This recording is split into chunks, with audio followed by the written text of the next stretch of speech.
This will be a day of who you got with a men's national championship on the line. Kansas favored by 4 on BUSR.com right now. I'd go with Kansas. In fact, I would take Kansas probably 5 or 6 with Armando Bacot probably at least limited with that ankle injury. Connor O'Gara joining us from Saturday Down South. All right, Connor, it's a pretty simple question to start this one off. Who you got? I'm really tempted to hedge. I am, and I say hedge because I win my bracket pool for the second consecutive year if Kansas wins tonight, and my fingers are crossed. They very much are. I love the way they've been playing. I think if you got a Baji playing at that level, that just takes it to a different place than where they were in the regular season.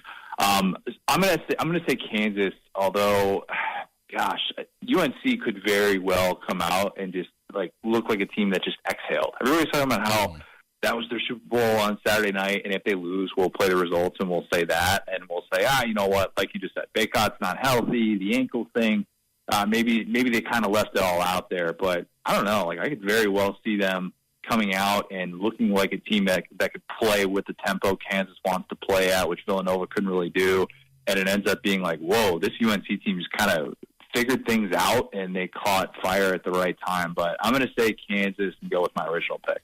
You're such you got to be a research guy when it comes to how you make your bracket, Connor. If anybody just reads your columns on Saturday Down South or hears you on our show, you're a research guy. And we were talking earlier in the month about how do you do your bracket? Is it the law of diminishing returns? You to put a lot of work into it. If you're in position to capably maybe win the bracket for the second year in a row, you do research on these brackets. You probably take a couple of hours, 3 hours to make sure you get it all right. Yeah, it's a balance because I actually feel like I used to know so much more regular season stuff with college basketball. I used to really immerse myself into it back when at once upon a time, college basketball was my thing more so than college football. But it's kind of changed, and now I'm definitely more of hey, I'm going to really kind of immerse myself in February. But I stick to a few principles. I think people get too cute with their national champ, even though in the 21st century, 15 of the 21 winners have been 1 seeds. I think anybody that's picking a 4 seed to win a national championship, what are you doing? You're just throwing your money away. I try and get a little bit creative in the Final Four because we've seen a 5 seed or worse make the Final Four each of the last, 9 years, dating back to 2012 was the last time it didn't happen. So I put a little bit of time and research into it. Yeah, absolutely. But I got lucky this year. I'm going to feel bad if I win because I have one team in my Elite Eight. And I don't even have one of those bracket pools where it's 32 points goes to the champion and 16 goes to a Final Four team. I hate that. That's the worst. I have it broken down where it's only 16 points for the championship winner, 12 to have a team in the championship game. I try and really break it down in a fair way so you can't just pick the national champion. But, yeah, I put some time and effort into it. It's been a process that's been building for a while, and I feel pretty good about what I've been able to do the last couple of years. Okay, so it's a little bit of a chalky final as far as the history and the idea that these programs they already know what it's like to cut down the nets. The fans do, the coaches do, Davis in terms of being a player. But you look at the SEC right now, and we talked about this earlier in the show. There's a disconnect between regular season performance and postseason success in men's basketball. That's not the case in women's basketball or baseball or football in the SEC, where the regular season dominance translates into postseason success. We just saw South Carolina win the NCAA women's basketball tournament after rolling through the SEC. And Auburn in 2019 and Carolina in 2017 are the last 2 SEC teams to make the Final Four. It does not compute right now, Connor. No, I think that's just kind of the NCAA tournament in a nutshell. It is a place in which that success doesn't guarantee anything. It just doesn't. We spent the entire year making fun of the ACC, and they had the dream ACC Final Four matchup. Nobody would have predicted that even as recently as 2 weeks ago. It just doesn't always necessarily add up. You bring up the fact that the SEC has only had those 2 teams in the Final Four. What about this? SEC hasn't had a 1 seed in the NCAA tournament since 2015. They haven't had a team in the national championship game since 2014. They haven't had a team win at all since Kentucky in 2012, and that was the most talented, ready, deep March team that the SEC has had maybe in the 21st century. And that includes those Florida teams. I mean, I think that it's just been a product of having limited success in March, and not necessarily saying that it's an indictment of SEC basketball. I just, quite frankly, think SEC teams just haven't shown up. Sometimes it's as simple as that. It doesn't have to necessarily be, oh, this coach or that coach or the conference's thinking is all wrong. I would like to see the SEC move the conference championship up this Saturday. But other than that, I don't really think that it's one specific thing as to why the SEC hasn't been able to get it done, despite the fact that it's kind of universally thought that the SEC has improved its basketball brand in the last 7 years. Oh, it definitely has, Connor. I mean, when you just look at the coaches that they have household name coaches to where you, like you said, go back 10, 15 years. It's not the case. Now, there are still some of those guys where you have to double check and look up to make sure that you know exactly who's coaching there. And, one of those guys probably going to be the new guy at LSU. And what is he going to actually do? Where I think right now with the 2 transfers he's brought in from his old job at Murray State, that makes 2 guys on the roster.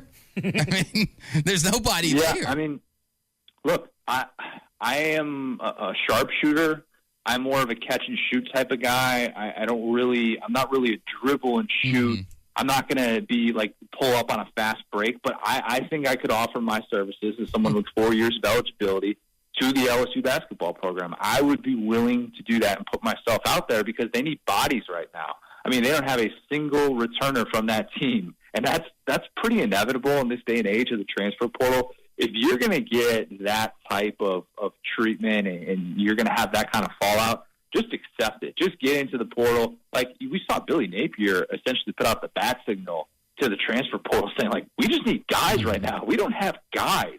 I mean, that's Florida. That's a program that has such a great in-state tradition as well, has a national brand. And even they're kind of looking around. They didn't have some, massive NCAA sanctions or something like that, but it's going from coach to coach, even a coach that runs a pretty similar offense to the one that Dan Mullen had. And Billy Napier's still looking around going, man, we got a roster to build. It is going to be awfully difficult if we just kind of sit on our hands right now and assume that everything's going to be taken care of. That's just the way that it's going to work in the transfer portal. And, LSU, McMahon has got a very steep climb ahead, but the good news for him is that he's got Scott Woodward in his corner, and we know that resources aren't necessarily going to be an issue for the Bayou Bengals. Yeah, and speaking of transfer portal, over to football, JT Daniels visiting Mizzou. He's got set to visit some Big 12 schools this week.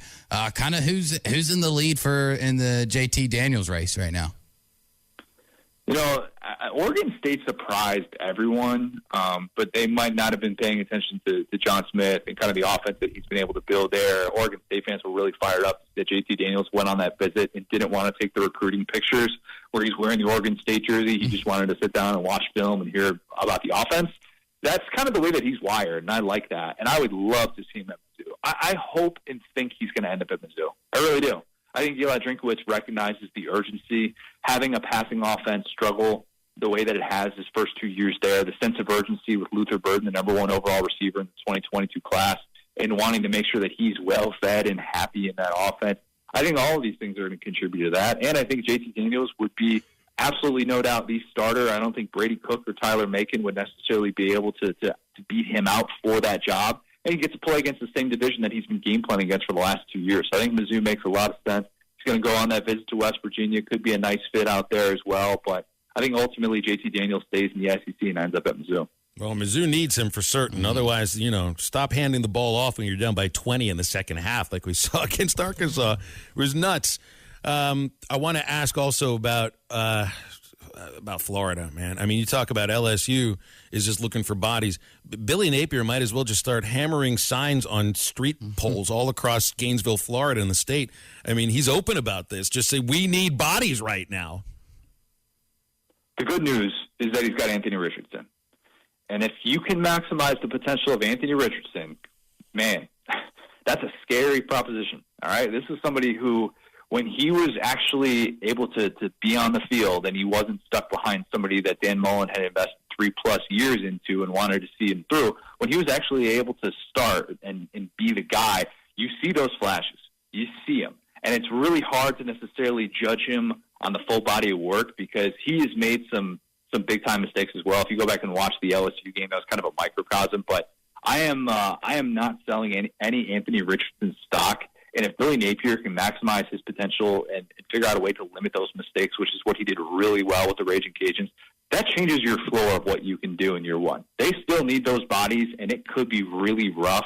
But I kind of like some of the things that they have working on the defensive side as well. And I think that Florida, in a division that doesn't really feel like it has a solidified number 2 spot, can at least be more frisky maybe than people are expecting. They could be as low as 5 in the division when we come out with these preseason predicted standings at SEC Media Days. They could be at that 5 or even 6 mark, depending on who you ask. But I still think that they're going to be able to figure some things out in year one, and a lot of that will depend on how he's able to maximize Anthony Richardson's ability. Yeah, there's no doubt that number 2 in the East is kind of feels like a logjam with Kentucky and it's up for grabs, Tennessee, and I mean maybe even South Carolina could make some noise. But from what I'm reading, Florida's really low on defensive linemen right now.